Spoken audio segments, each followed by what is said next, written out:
Noduliarija yra fotosintetinančios bakterijos, dar žinomas kaip melsvabakterės ir priskiriamos dumbliams. Jos yra vienas seniausių Žemėje gyvenančių organizmų. Jų sugebėjimas gaminti deguonį pakeitė planetos atmosferą, o tai savo ruožtu transformavo Žemės gyvybės formas. Noduliarija jau apie 7000 metų gyvena pietinėje ir centrinėje Baltijos jūros dalyse. Vasarą noduliarija pasidaugina begalę kartų, sukeldama tai vadinamą dumblių žydėjimą.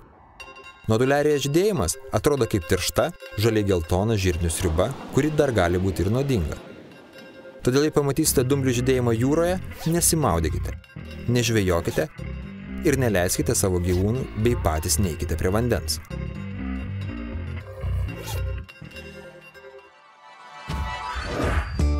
Pamatyk jūrą.